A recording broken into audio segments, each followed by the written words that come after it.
Hello students, how are you all? I hope everyone is fine at home and healthy at home. So today once again I am presenting here all the topics whatever we have learned so far. I want to recall you, as well as we will be discussing more on 1D array and 2D array. Still we are in the first chapter, which is NumPy array. I have given you 3 videos. I hope everyone has gone through it, and the main topics you have noted down in the copy too. I will be giving you the assignment also, so that you can utilize your time properly at home and you can go through the things properly at home. So without wasting your time, I want to tell you how we will be creating the 1D array, as well as how the 1D array elements will be accessed, or how we will access the elements of the 1D array which is stored inside the memory. What is the method to access the 1D array? Okay. So actually from the last 3 videos I am fed up with creating the slides and showing it on the system. So now I thought that I should teach in front of you with the help of the whiteboard and marker. So I am presenting here so that you can comfortable with that video, as well as you can go through the things properly, because at the same time you will be noting down the copy and it will be easier for you to and for the understanding the things properly. Okay, so we will be starting over here. First line is written as import numpy as np. The last video also I have told you, whenever we have to work on numpy, this very statement you need to import. You have to write this very statement at the top of the source window. Whenever you want to write the program, before writing the program, you have to import this particular line, import numpy as np. Actually, we are importing this numpy module, and np we have provided short name or short alternative name for this particular module. So whenever in the following lines we need the numpy to write, the module name we need to write, we will be writing np, not numpy. And the first line is here, ar equal to np dot array, under the parenthesis of array 26, 5, 36, 50, 60 is written within the square bracket. This particular statement will create the 1D array with the element 26, 5, 36, 50, 60. Total 5 elements will be stored in the array named as AR. So when this very statement you will be writing in the system, at the same time internally in the memory, all these elements 26, 5, 36, 50, 60 will be allocated contiguously. Okay, contiguously means one after another. And each element will be identified or recognized by its index number. As you can see here, 0. The first index will start with 0 and it will be moving with 1, 2, 3 and 4. Okay, 4 why? Because total size is 5. Size 5 means total 5 elements are here. So when the last element you will be writing, it will be size minus 1, which is 4. 5 minus 1 is 4. So the last element identified as 4. So this is known as positive indexing, and the backward indexing is from backward indexing says the negative indexing, means the last element will be represented as minus 1, minus 2, minus 3 and so on.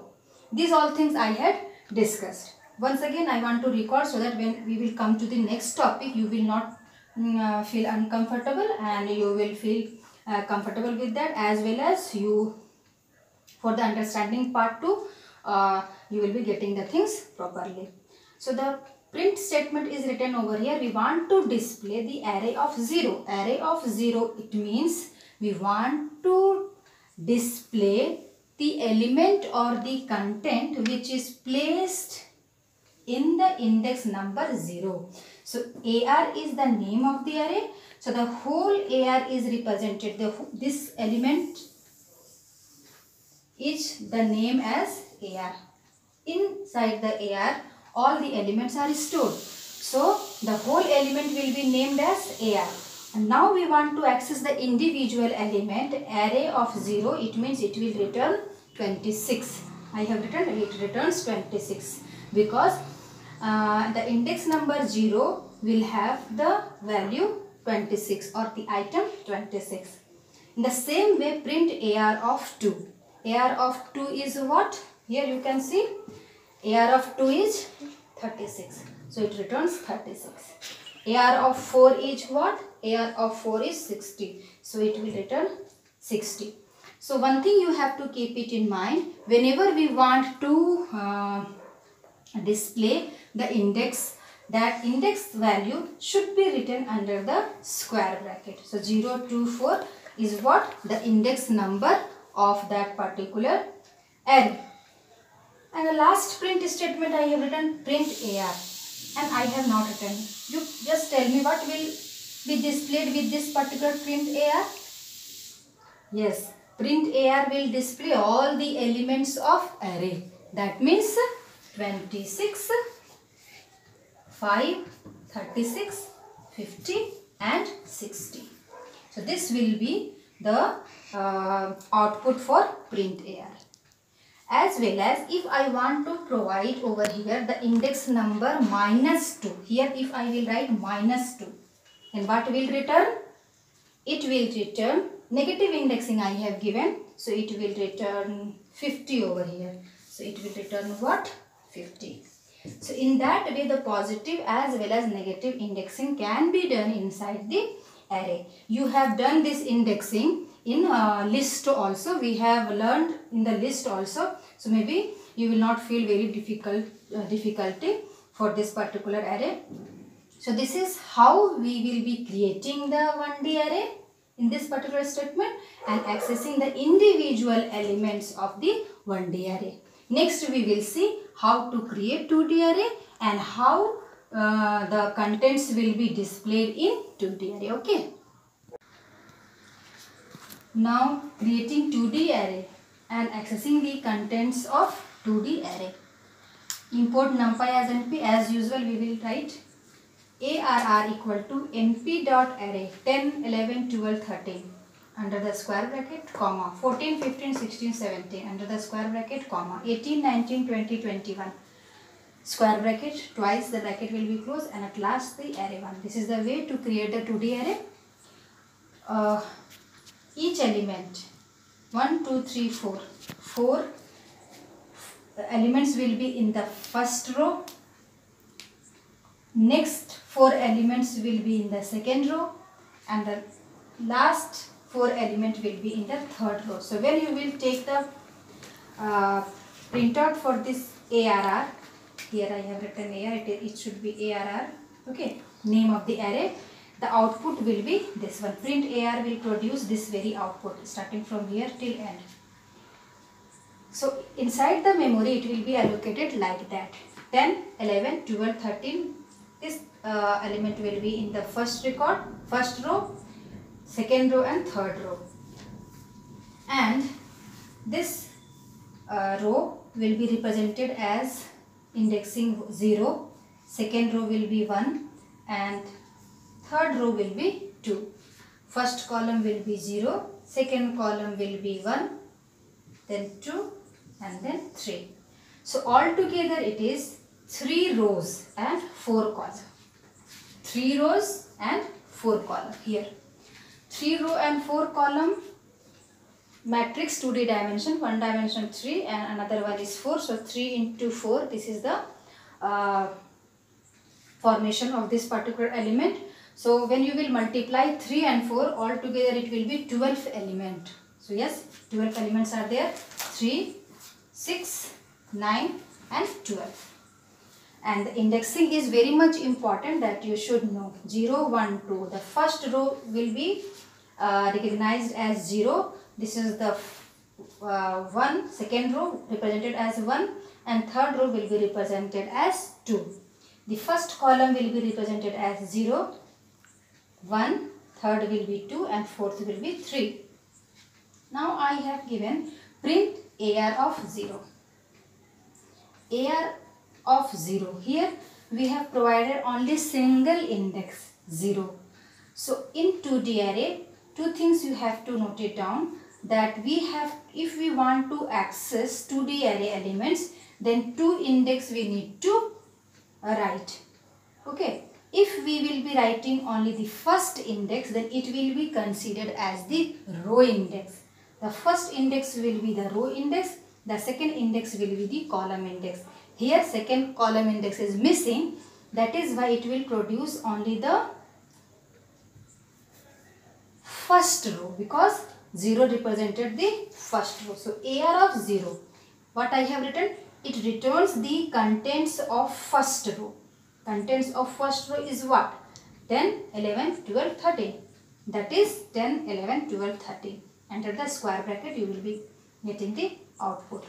So AR of 0, first index I have given, and ARR is a two-dimensional array. First index represented as the row index. So only the row will return. Which row? 0 represent the first row. Now the second one. Print AR00. Here I have mentioned both the index, and the both index is represented as 0 as well as 0, means the first row and first column. So it returns the contents of first row and first column. Now look at here. What is the first row? First row is this one. And what is in the first column? First column is 10. In the first row and in the first column, which elements are placed? Placed as 10. So it will return 10. Okay. In this way you have to do. Next example is print ARR 1 and 0. 1 again row index, means the first index will be the row index, you have to take care of that. And the second index will be the column index. So here 1 means what? The second row. And 0 is what? The first column. So it returned the content of second row and first column. Second row, first column. Second row and first column. So this is the second row, whole second row, and this is the first column. So 14 has returned. So in that way you can analyze the things. If I will write here 2 and 2, array 2 of 2. 2 of 2 means row index is 2, means the whole row, and column index is also 2. Column index is also 2. So this 2 and this 2 is what? 20. So what will access through this? 20. Output will be 20. Okay. So now we will see the next topic, which is how to create the 2D array, as well as one more indexing we will be discussing over here. Next we will see creating array using arrange function. The name of the function is arrange. It is like range function.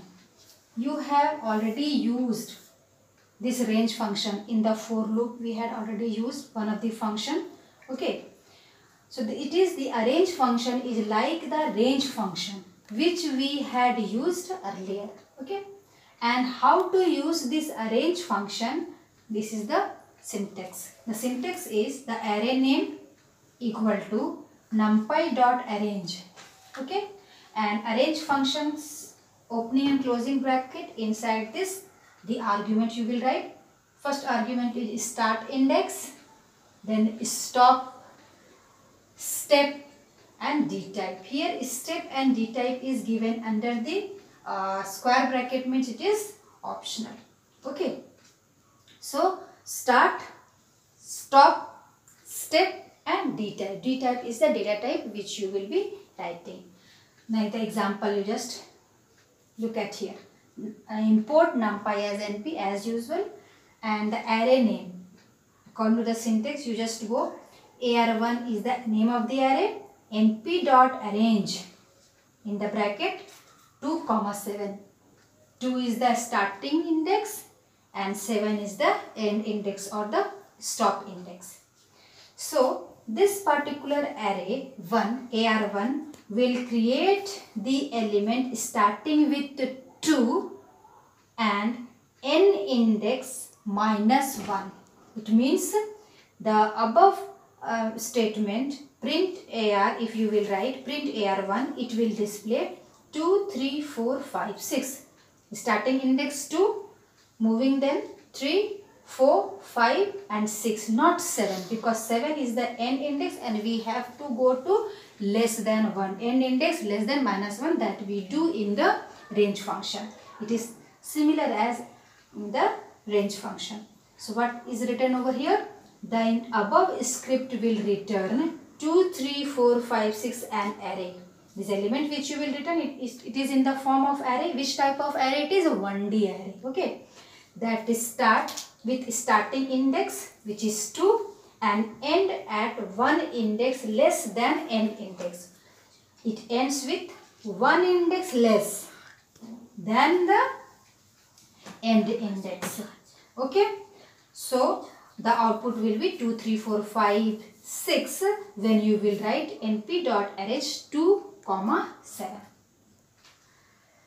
Next is, if we want to write the step value according to the syntax, if along with the start, stop and step we want to write, then how it will be written?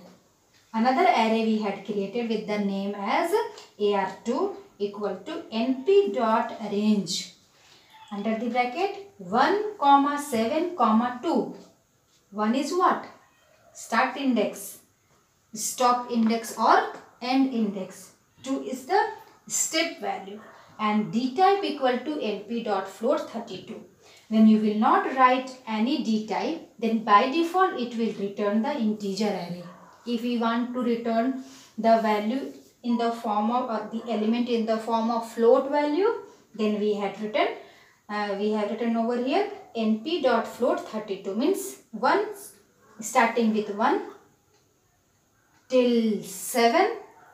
In between the step value is 2 and returning value will be of float type. So just see what output will be coming. Print AR2. AR2 we had taken the output for AR2 which consists of the array starting with 1. In between step value 2. So after 1 the step value, if 2 will be, then it will be 3. 3 after 2 step value is 2, then it is 5. So 1, 3, 5. Why this decimal point is given? Because the d type we have written explicitly as float 32. So 1 point, 3 point, 5 point will be the output for 1, 7, 2 if the d type is float. If you will not write d type equal to np float 32, then it will return without the decimal point, the integer array will return. Okay, I think no problem is there. So next we will move the empty function of array creation.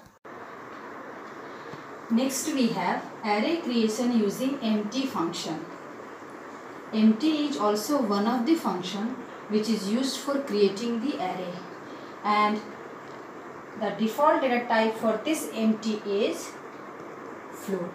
That means when the array will be created using empty function, the array which will return will be of float type. So one important line regarding this empty function is it creates the array using any random garbage value. Empty means what? Empty means the blank value, no any other value. So this empty function will be creating to create the array, but that array will be the empty one. So by default it will take the garbage value. Any type of value will be taking, but that value will be of float type. Empty array will be used for creating the array, but the array will be, no elements will be there initially. Later on that array will be filled by any other integer value or the float value, but initially when we will be creating the array using empty function, then the garbage value initially will be there. Later on we can place the garbage value into any other meaningful value. So how we will be creating the array using empty? So it will be like that. Array 1 import numpy as np as usual. Then array 1, the name of the array equal to np.empty, and empty function will receive the argument 3, 2. It means 3 is the number of rows and 2 is the number of column. So it will create the array of 3 rows and 2 columns. How many rows? 3 rows. The first index always show the row number, row index, and the second index will display the column. So 3 is the number of rows and 2 will be the number of columns. So in this way, array 1 when we will be creating using empty function with 3 rows and 2 column, then and afterwards when you will take the output of that, then it will be creating the garbage value will be by default we enter the garbage value into the array 1. As you can see here, 3 rows. So 1 row, 2 row and 3 row. And how many column? 1 column, 2 column. So the indexing of the row will be 0, 1, 2 and the indexing of column will be 0 and 1. And this is not any fixed value. When you will take the print or display for this empty function, and you will be getting the another set of value. Here is the garbage value. Any type of value will be going to return by the system itself. So empty function will create the empty array. Initially the garbage value will be there. Later on we will be storing the our choice of value, our set of value, whether it will be the integer one or the float one. One important thing regarding empty is by default the data will be of float type. That is why 3.6421, 4.4, 2.3, 1.7, 6.8, 1.5, every value, every element of the array is float. If we want the data type of int, that means if we want to change the empty float value into the integer value, then the previous command will be changed as np.empty. Name of the array you will be writing over here, ar1 equal to np.empty, 2 means 3 rows 2 columns, comma, data type equal to np.int. So now when you will take the output for this, then the value, the garbage value will be coming, but this time the value will be, the element of the array will be of integer type. So in this way empty function will be used, and empty function is also one of the function for creating the array. So next we will see the another function, line space function. How? You just see over here. Creating arrays with a numerical range using line space function. That is, line space is also one of the function for creating the arrays, and it is basically used for create the range of values inside the array. The syntax for creating array using line space is name of the array equal to numpy dot line space, module name function, module name function. This you need to take care. So numpy dot line space, inside the bracket starting value from where you want to start, stop where you want to end, and after the comma number of value to be generated, means from start to stop how many value you want to generate. This is the use of line space function. So example 1, array 1 or ar1 equal to np dot line space, inside the bracket 2, 3, 6. 2 is what? Start index. 3 is stop. And 6 is number of value to be generated. It means it will start with 2, will end in 3, and total number of element will be 6. So here as a comment line I have written, returns total elements between 2 and 3. Return total number, how many elements? Return total elements 6. Here it is missing 6 elements. Here return 6 total elements between 2 and 3. So 2 and 3, what will be the total number of elements? And that too only 6 elements you have to. So when you will take the output, print ar1, the output is shown here, 2, 2.2, 2.4, 2.6, 2.8, 3. This line space function returns the value in the form of float type. So here 2 is not there, 2 point, okay, then 2.2, 2.4, 2.6, 2.8 and 3. 1, 2, 3, 4, 5, 6. So total number of elements are 6, and between 2 to 3. It is not like the arrange or range function where stop value you will be taking less than 1. It is not like that. It is the starting and ending. The both value must be included in the line space function. And the third argument is for the total number of elements.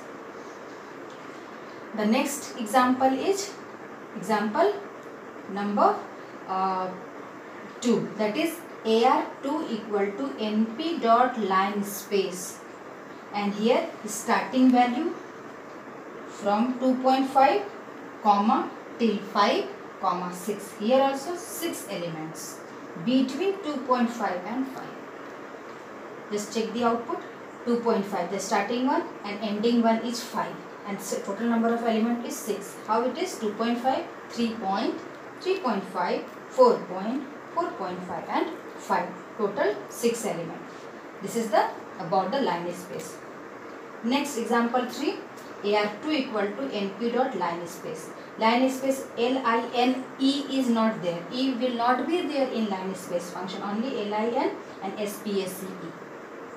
1 comma 10 comma 10. It is very simple. You have to go till start. You have to start with 1 till 10. Total number of elements will be 10. Very simple. 1 point, 2 point, 3 point, 4 point, 5 point, 6 point, 7 point, 8 point, 9 point, 10 point.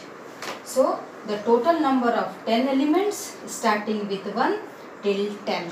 So this is regarding the line space function. Now we will move with another and the last function. Okay, reshape function. It is another function of array of NumPy which is used for creating the array. But the speciality of this particular function is it is used to create the 2D array from 1D array. That means if 1D array is already created and you want to convert it into 2D array, then we will be using the reshape function. Reshaping means changing the arrangement of items or the element so that the shape of the array changes while maintaining the same number of dimensions. Means what? Ki 1D array given, and 1D array whatever number of elements are given, in that very element will be used for creating the 2D array. So here you can see A equal to NP dot array 1, 2, 3, 4, 5, 6. Total number of elements are 6. So whether you will convert this particular 1D array into 2 rows or 3 columns or 3 rows and 2 columns. So because 2 rows 3 columns total number of elements will be 6, and 3 rows 2 columns total number of element will be 6. So here I have created the another array named B. Okay, that is created using the reshape function. We are reshaping it, means we are changing this 1D array into 2D array. So the statement how you will write? You will write NP dot reshape. Which array you want to reshape it? You want to reshape it is of A, the previous 1D array. So it is A. A is what? Here it is 1D array. And 2 comma 3 under the bracket. It means the A, that is 1D array, will now converted into 2D array with 2 rows and 3 columns. And as a comment, it is given here, reshape convert 1D array into 2D array with 2 rows and 3 columns. Okay, so when it will be 2 rows and 3 columns, and what will be the output? I have given the question mark over here. So in place of question mark, you just think how the output will be there. It is of 2 rows and 3 columns. So 2 rows means 1, 2, 3. The first row element will be there and the second row will be 4, 5, 6. So the output will be 1, 2, 3 in the first row. Okay, and 4, 5, 6 in the second row. Okay, so 1D array how is converted into 2D array? You have seen just now using the reshape function.